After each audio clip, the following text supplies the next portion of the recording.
कराची के इलाके बगदादी में पुलिस ने कार्रवाई करते हुए स्ट्रीट क्राइम्स की मुख्तलिफ वारदातों में मुलव्विस 3 रुकनी गिरोह को गिरफ्तार कर लिया है। आपको अपडेट कर रहे हैं कराची से, जहां पर बगदादी में पुलिस ने कार्रवाई करते हुए स्ट्रीट क्राइम्स की मुख्तलिफ वारदातों में मुलव्विस 3 रुकनी गिरोह को गिरफ्तार कर लिया है। गिरफ्तार मुल्जिमान से गैर कानूनी असलहा भी बरामद हुआ है और मुकदमा दर्ज कर लिया गया है। पुलिस का ऐसा कहना है कि गिरफ्तार मुल्जिमान से गैर कानूनी असलहा बरामद हुआ है और मुकदमा दर्ज कर लिए गए हैं। कराची के इलाके बगदादी में पुलिस ने कार्रवाई करते हुए स्ट्रीट क्राइम्स की मुख्तलिफ वारदातों में मुलव्विस 3 रुकनी गिरोह को गिरफ्तार कर लिया है। खबर दे रहे हैं कराची से, जहां पर बगदादी में पुलिस की कार्रवाई हुई है और 3 रुकनी डकैत गैंग को गिरफ्तार कर लिया गया है।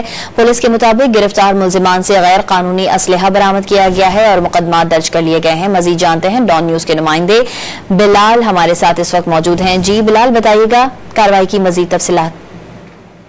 तो बिल्कुल देखिए, स्ट्रीट क्राइम की मुख्तलिफ वारदातों में मुलव्विस आदि पेशावर 3 रुकनी को गिरफ्तार किया गया है। मुल्जिमान से 3 पिस्तौल जो है वो बरामद करने के लिए, जबकि मुल्जिमान को इलाका थाना बख्तेजी की हदूद से गिरफ्तार किया गया है। मुल्जिमान की शनाख्त हमीद उर्फ अब्तदा मुनव्वर, मोहम्मद साबिर उर्फ मोहम्मद अमीर और मोहम्मद इस्माइल के नामों से की गई है। मुल्जिमान को टारगेटेड कार्रवाई करते हुए गिरफ्तार किया गया है, जबकि मुल्जिमान आदि पेशावर मुल्जिमान है। मुल्जिमान इससे कबल भी गिरफ्तार होकर जेल जा चुके हैं। मुल्जिम इस्माइल इससे कबल गैर कानूनी असले के मुकदमे में गिरफ्तार होकर जेल किया, जबकि मुल्जिमान का मजीद जो क्रिमिनल रिकॉर्ड है वो मालूम किए जा रहे हैं। मुल्जिमान के खिलाफ मुकदमा भी दर्ज किया, तहकीकात का सिलसिला जारी है।